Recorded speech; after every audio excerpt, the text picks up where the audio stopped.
Много често сме си говорили за вратите Аркадо, но може би хората понякога ми задават най-директния въпрос. Коя е твоята любима врата? Защо? Сега ще ви разкажа. Клиентът тук се е спрял на врата Фрезия и ако трябва да препоръчам някоя врата, бих препоръчал тази врата на вас. Защо?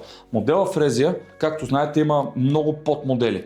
Фрезия 1, Фрезия 2, така до Фрезия 9 има различни врати, както изцяло плътни врати, изработени от 100% MDF, подходящи за вашата спалня, така ще видите какви други разновидности имате. Това е класическа врата, фалцова, с черни панти, с черна дръжка, в бял SCP цвят, който е анти-фингър. Предимството на модел Фрезия е, че тя има различни врати, както споменахме. Вратата за банята е много подобна на тази на спалнята, с тази разлика, че от страната на коридора е интегрирано огледало. Това е много подходящо за по-малки апартаменти, в които няма място за голямо портманто с интегрирано огледало.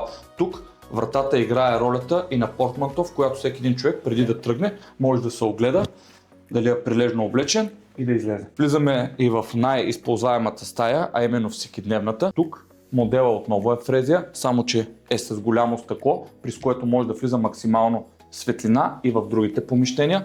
Стъклото е матирано, цветът е абсолютно същия, формите на вратата са абсолютно същите и като две думи може да обобщим, Фрезия ви дава много възможности, така че да имате плътна врата, да имате врата с огледало, да имате и врата с стъкло, през която да влиза светлина. Ако до сега сте се чудили дали да монтирате врати Аркадо във вашия дом и сте чудили дали имат подходящите врати, дано това видео да ви е помогнало, заповядайте в нашите шоуруми и получете вашата оферта. Може да последвате и акаунта ни.